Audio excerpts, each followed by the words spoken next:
Siberia is not just a place on the map. It is a condition of the Earth. A vast, quiet half of the planet where distance erases urgency, where time stretches, and where human presence feels temporary. When most people imagine Siberia, they think of cold, snow, and emptiness. But that image barely scratches the surface. Siberia is not empty. It is silent. And silence, in nature, is never the absence of life. It is the presence of something much larger than us. Siberia occupies nearly 13 million square kilometers, larger than the United States and Europe combined. It stretches from the Ural Mountains to the Pacific Ocean, from the Arctic Ocean to the borders of Mongolia and China. It contains some of the coldest inhabited places on Earth, the largest forests on the planet, rivers longer than any in North America, and a ground that has remained frozen for tens of thousands of years. But to understand Siberia, we must go far deeper than geography. Siberia was shaped long before humans appeared. Its foundations were laid hundreds of millions of years ago, when continents collided, separated, and drifted across the planet. Ancient shields of rock, some of the oldest on Earth, form its core. Beneath the forests and tundra lies a geological memory older than most life on land. Then came ice. During the last ice ages, massive leadniki covered much of the northern hemisphere. They sculpted valleys, redirected rivers, and locked enormous quantities of water into frozen form. Siberia became one of the great cold reservoirs of the planet. But unlike other regions, much of Siberia was not buried under thick glacial ice. Instead, it became something else, a land of permanent frost. Permafrost. Frozen ground that never fully thaws. Soil, rock, organic matter, locked in place for thousands, sometimes hundreds of thousands of years. Today, nearly 2/3 of Siberia rests on this frozen foundation. It holds within it ancient plants, animals, and even traces of early human life. Mammoths, woolly rhinoceroses, and entire ecosystems preserved like biological time capsules. Permafrost is not just frozen dirt. It is memory, and it is fragile. Above this frozen ground grew the largest forest system on Earth, the taiga. Endless coniferous forests stretching farther than the eye can imagine. Larch, pine, spruce. Trees adapted to extreme cold, short summers, and poor soil. This forest alone stores more carbon than any other terrestrial ecosystem on the planet. Siberia breathes slowly, but when it exhales, the entire Earth feels it. For tens of thousands of years, Siberia existed almost untouched by large civilizations. Human migration passed through it, but permanent settlement was rare and difficult. Small groups of indigenous peoples learned how to survive here, not by conquering nature, but by listening to it.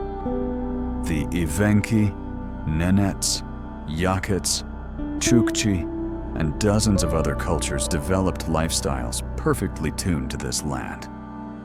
Reindeer herding, seasonal movement, minimal structures, deep spiritual relationships with animals, rivers, and forests. In Siberia, survival required humility. Nature was not something to dominate. It was something to negotiate with. Then history arrived. Russian expansion eastward in the 16th and 17th centuries changed Siberia forever. What had been silence began to echo with trade routes, forts, and forced movement. Fur, sable, fox, ermine became the first global commodity extracted from Siberia. The forests paid the price. Later came exile. For centuries, Siberia became synonymous with banishment, a place beyond return. Criminals, political prisoners, thinkers, rebels, all were sent east, into distances meant to erase identity. Yet Siberia did not simply destroy people, it transformed them. The silence stripped life down to essentials. Many who survived exile described Siberia not only as punishment, but as revelation. When everything unnecessary disappears, something fundamental remains. In the 20th century, Siberia entered a new phase: industrialization, gulags, railroads carved through permafrost. Entire cities rose where none had existed before. Norilsk, Magadan, Yakutsk, built in conditions that defy logic. Human will forced against geological reality, and the Earth waited. Siberia has always waited. Today, it waits again. Climate change has arrived faster here than almost anywhere else on the planet. Temperatures in Siberia are rising at more than twice the global average. Permafrost is thawing. Ground collapses. Rivers change course. Ancient carbon, once locked safely underground, is being released into the atmosphere. Siberia is no longer just a remote land. It is a trigger. When Siberia changes, the climate system of the entire planet responds. Methane plumes rise from thawing tundra. Forest fires burn hotter and longer than ever before. Smoke from Siberia now crosses oceans, darkening skies thousands of kilometers away. The silent half of the planet is beginning to speak. But Siberia does not shout. It whispers, slowly, relentlessly. And to understand what it is telling us, we must go deeper into its rivers, its frozen ground, its people, and its future. Because Siberia is not only a place of the past, it is a mirror of what lies ahead. To understand Siberia, you must follow its water. Rivers are the true architects of this land. They cut through frozen ground, connect impossible distances, and carry the memory of ice, forest, and sky across half the planet. The great Siberian rivers, the Ob, the Yenisei, and the Lena, are not simply waterways. They are planetary systems.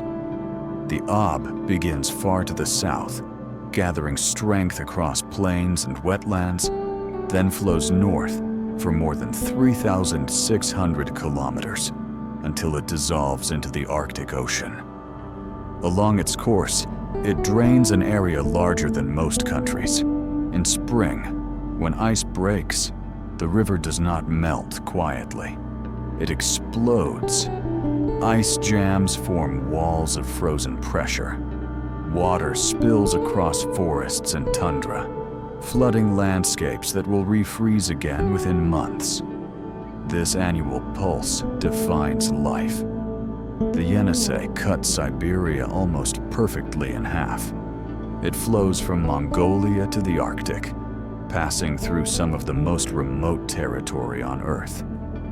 Its banks have seen almost no permanent human presence for hundreds of kilometers at a time. In winter, the river becomes a road. In summer, it becomes a barrier. Villages exist only where the river allows them. And then there is the Lena, one of the longest rivers on Earth, yet among the least altered by dams or industry. It flows past the Lena pillars, massive stone formations rising like ancient sentinels from the riverbanks. These rocks were carved by time, water, and frost, layer by layer, long before civilization. They stand as geological witnesses to a planet that does not hurry. Together, these rivers carry fresh water into the Arctic, at a scale unmatched anywhere else. They influence ocean circulation, sea ice formation, and even global climate patterns. When Siberia warms, these rivers respond first. Ice breaks earlier. Floods grow stronger. Sediments shift.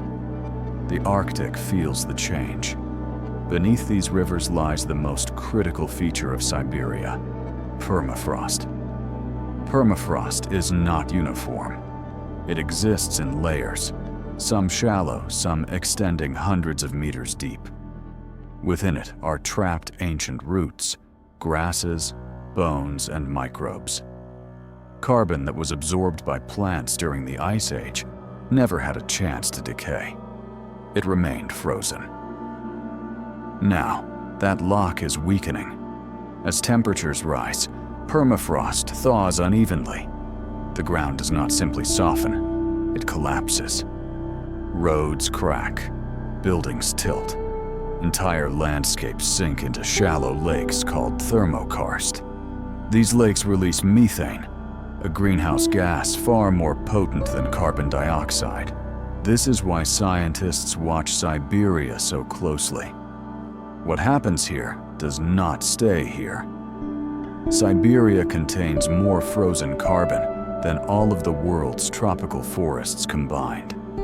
If even a fraction of it is released, the effects will accelerate warming globally. Siberia becomes not just a victim of climate change, but an amplifier. And yet, life persists. The Siberian wilderness supports one of the most intact ecosystems left on Earth. Brown bears, wolves, lynx, wolverines, and Siberian tigers roam forests that stretch uninterrupted for thousands of kilometers. Migratory birds arrive from Africa, Southeast Asia, and Australia to breed in the tundra during the brief Arctic summer. For a few weeks each year, Siberia explodes with life. Insects rise in clouds, flowers bloom rapidly, animals breed urgently. Everything happens at once, compressed into a narrow window of light and warmth. Then winter returns, and silence settles again. Fire has also become part of this cycle. Wildfires in Siberia are not new, but their scale is. In recent years, fires have burned millions of hectares of forest, often in areas too remote to fight. Smoke rises into the upper atmosphere and travels across continents. Ash falls on Arctic ice, darkening its surface and accelerating melting. The forest burns.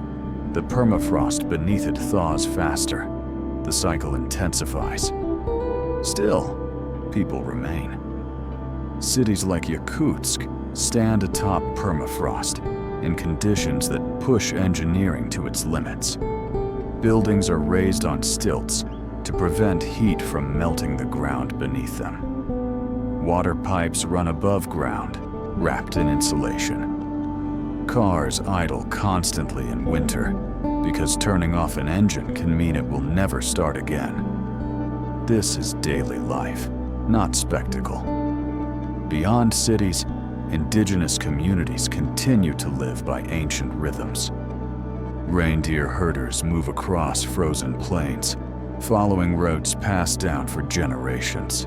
Their knowledge of weather, snow, and animal behavior is precise, practical, and irreplaceable. But their world is changing faster than any tradition can adapt. Migration routes shift. Ice becomes unpredictable. Rivers that once froze solid now form weak points. What was reliable becomes dangerous. Siberia tests everything: technology, culture, endurance. And still, it remains vast enough to absorb human presence without yielding its essence. You can travel for days without seeing another person. You can stand in forests where no road has ever cut through. You can feel what true scale means. Not height, but distance. Distance without promise. This is what defines Siberia. It is not dramatic in the way mountains are dramatic. It does not overwhelm with beauty at first glance. It reveals itself slowly, through patience and attention. And it is here, in this slow revelation, that Siberia becomes something more than a region. It becomes a warning and a teacher. In Part 3, we will step into that lesson fully, into the psychology of silence, into the future of the frozen world, and into the question Siberia now asks the rest of the planet. What happens when the quiet places begin to change? There is a kind of silence that exists only in Siberia. It is not the absence of sound, it is the absence of interruption. In most places on Earth, silence is temporary. It is broken by engines, voices, signals, reminders of human presence. In Siberia, silence stretches for days, sometimes weeks. It presses gently, then deeply, until it begins to reshape the way a person thinks. This is why Siberia has always been more than geography. It is psychological terrain. People who live here speak less, not because they have less to say, but because words carry weight. In extreme environments, unnecessary speech fades away. What remains is observation, memory, and patience. Isolation in Siberia is not romantic. It is practical. Distances are unforgiving. Rescue is uncertain. Mistakes are expensive. Winter does not negotiate. Temperatures below -40 degrees erase carelessness within minutes. Frostbite, exhaustion, disorientation. These are not dramatic dangers. They are routine realities. And yet, people endure. Not because they conquer the land, but because they align with it. For centuries, indigenous cultures understood this instinctively. Survival was not achieved through force, but through restraint. Take only what you need. Move when the land allows. Respect animals not as resources, but as partners in existence. This worldview stands in sharp contrast to modern systems, built on speed, extraction, and constant growth. And that contrast is now impossible to ignore. As the planet warms, Siberia becomes one of the most important places on Earth, not symbolically, but physically. What happens here will shape global outcomes for generations. The thawing of permafrost is not just an environmental issue, it is a structural one. Entire towns are sinking. Infrastructure built decades ago assumes frozen ground that no longer exists. Pipelines bend, roads fracture, foundations fail. This is not future risk, it is present reality. At the same time, ancient organisms awaken. Microbes trapped in frozen soil for tens of thousands of years begin to reactivate. Some release methane, others interact with ecosystems that have never encountered them before. Scientists are only beginning to understand these processes. Siberia becomes a laboratory, uncontrolled, vast, irreversible. And still, it remains difficult to truly see. Satellite images show fires, melt patterns, emissions. Data flows into models, predictions multiply. But standing in Siberia tells a different story. The changes are subtle. A lake where there was none. A forest leaning instead of standing. A river freezing later than it used to. The Earth does not collapse all at once. It shifts. Siberia teaches this lesson better than any place on the planet. That transformation is not always loud. that catastrophe often arrives quietly. There is also another truth hidden here. Despite everything, Siberia remains one of the last places where nature operates at full scale, where ecosystems function without fences, where animals still migrate across thousands of kilometers uninterrupted, where darkness and light still follow ancient rhythms. This matters. In a world increasingly fragmented by borders, infrastructure, and noise, Siberia preserves continuity. It reminds us what Earth looks like when left largely alone, not untouched, but unfragmented. This is why Siberia is sometimes called the planet's stabilizer. Its forests absorb carbon. Its frozen ground regulates atmospheric cycles. Its rivers feed the Arctic, influencing ocean currents that affect weather across continents. Lose Siberia, and the planet loses balance. But Siberia does not ask to be saved. It does not perform for attention. It does not adapt quickly. It does not forgive easily. It simply exists, vast, indifferent, patient. And perhaps that is the most uncomfortable lesson of all, that the Earth does not revolve around us, that our systems are fragile, that silence is not emptiness, but scale. Standing in Siberia, a person feels smaller, not insignificant, but correctly sized. The horizon stretches beyond ambition. Time stretches beyond urgency. The land does not promise comfort, meaning, or reward. It offers only reality. And reality here is uncompromising. Siberia has always been a place people tried to define, a prison, a wilderness, a resource, a threat. But it has never accepted those definitions. It remains what it has always been, the silent half of the planet. Watching, waiting, changing, slowly, deeply, inevitably.